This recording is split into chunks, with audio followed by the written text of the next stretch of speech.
China and Nigeria established a formal diplomatic relationship in 1971. However, this is the first time that lawmakers are prioritizing the relationship to the level of holding a sustainable bilateral trade and investment summit towards legislative agenda on ease of doing business. CEOs of international and local indigenous companies here present. The host, the chairman of the Committee on Nigeria-China Parliamentary Relations in the House of Representatives, Honorable Jafaru Yakubu, sees the realities of global trade as a major driver for this meeting and promises that it's a gathering like no other. At the end of the summit, the solutions that will be profiled will be a recommendation through this committee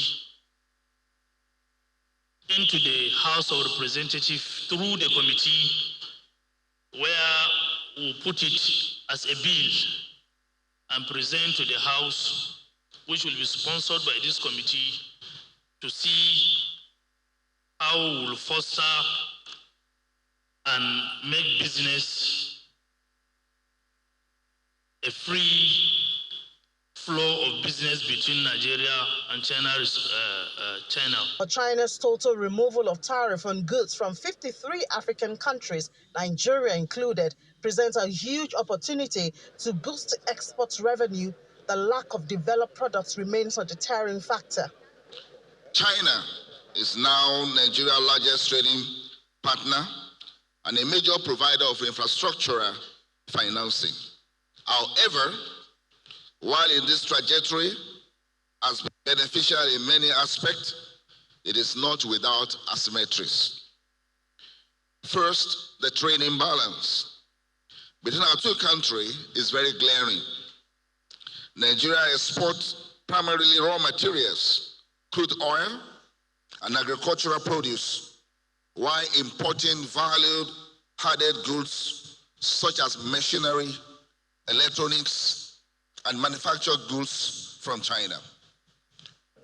It's no longer as ancillary, it is now strategic and central. Nigeria's President Bola Tinubu is represented by the Director General of Nigeria-China Strategic Partnership and Globalization, Joseph Tegbe. He gives executive backing to balancing trade and better relations for both countries. Collaboration is a shining example of how legislative support can align with executive action to yield enduring value for the nation. It's a positive proof that growth of one arm of government need not come at the expense of the other. Rather, as in this case, when aligned in purpose, they can be formidable partners in progress. Partnership is not a think tank for theory. It is a mechanism for coordination and execution, working under the mandate of Federal Executive to translate strategy into results. It's an honor to stand before such For China, there are areas to be explored. The future of Nigeria-China economic cooperation, especially in the context of the Nigeria-China Sustainable Business, Trade and Investment Summit. The meeting and agreement here is beyond the public sector. Active members of the private sector from both Nigeria and China say they will work for a more balanced relationship.